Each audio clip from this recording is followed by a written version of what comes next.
বউ তখন মনে মনে একটা ফোন দিয়ে আটলো। সে তার স্বামীকে বলল যে চলো, অনেক বছর হয়ে গেছে লুকোচুরি খেলি না, সেই কোন ছোটবেলায় খেলেছি, আজকে দুজনে মিলে একটু লুকোচুরি খেলবো। স্বামী বউকে চোখে হারাতো। স্বামী সর্বক্ষণ বউয়ের মুখের দিকে তাকিয়ে থাকতো।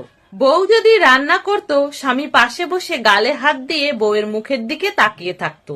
বউ যদি উঠোন ঝাড় দিত, স্বামী তার পেছন পেছন হেঁটে বেড়াতো। বউ যদি বাসন মাজতে যেত, স্বামী সেখানেও গিয়ে বসে বসে বউর মুখের দিকে তাকিয়ে থাকতো। সে সর্বক্ষণ বউয়ের মুখের দিকেই তাকিয়ে থাকতো। এই কারণে গ্রামের লোকজন তাকে নিয়ে খুব হাসি তামাশা করত, কিন্তু তাতে তার কোনো পরিবর্তন হতো না। বউ জোর করে তাকে মাঠে চাষের কাজের জন্য পাঠালে সেখানে তার কোনো কাজেই মন বসতো না। কোনো না কোনো অজুহাতে সে আবার বাড়ি ফিরে আসতো। বউ এই নিয়ে খুব বিরক্ত হয়ে যেত। বিয়ে হয়ে গেছে এতগুলো বছর, কিন্তু স্বামীর কোনো পরিবর্তন হয় না। এই কারণে সে তার স্বামীকে নিয়ে কোনো আত্মীয় স্বজন, এমনকি তার বাপের বাড়িতেও যেতে পারে না। সবাই যে তার স্বামীকে নিয়ে হাসি ঠাট্টা করে, এটা তার ভালো লাগে না। এদিকে বাড়িতে স্বামীকেও রেখে যাওয়া যায় না, কারণ সে তার বউকে ছাড়া এক মুহূর্তও থাকতে পারবে না। এই কারণে তার আর কোথাও যাওয়া হয় না। একবার বউয়ের বাপের বাড়ি থেকে একটা চিঠি এলো।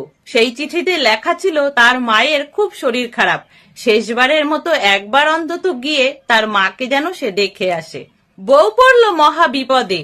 মায়ের শরীর খারাপ, তাকে তো দেখতে যেতেই হবে। কিন্তু সে যদি বাপের বাড়ি যায়, স্বামী কিছুতেই বাড়ি থাকবে না।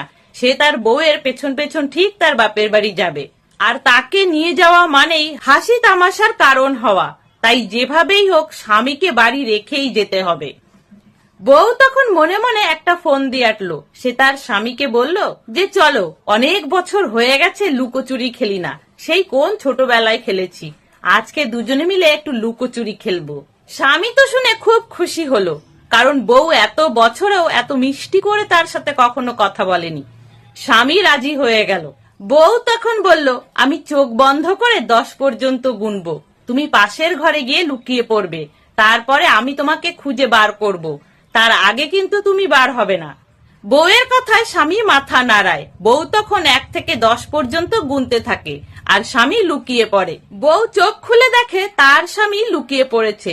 বউ তখন তাড়াহুড়ো করে তার শাড়ি, কাপড়, জামা সমস্ত কিছু বড় একটা বাক্সের ভিতরে ঢুকিয়ে নেয়। বাক্সটা অনেক ভারী। বউ তবুও অনেক কষ্ট করে বাক্সটা মাথায় তুলে নিয়ে বাপের বাড়ির উদ্দেশ্যে বেরিয়ে পড়ে। বউ বাক্স মাথায় নিয়ে হাঁটতে হাঁটতে সারা রাস্তা এটাই মনে মনে ভাবতে থাকে যে আমার স্বামী নিশ্চয়ই এখন আমাকে খোঁজা শুরু করেছে, কিন্তু হাজার খুঁজলেও আমাকে আর পাবে না। আর আমার বাপের বাড়ি যে আসবে, সেই বিয়ের সময় একবার এসেছিল, সে রাস্তা কবে ভুলে গেছে। ও চাইলেও আর আমার বাপের বাড়ি আসতে পারবে না।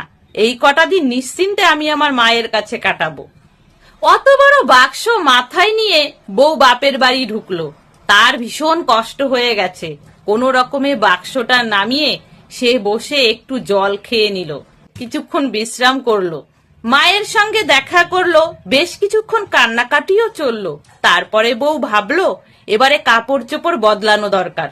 বাক্স খুলে কাপড় চোপড় বের করতে গিয়ে বউ দেখে তার ভিতরে তার স্বামী গুটিসুটি মেরে শুয়ে আছে।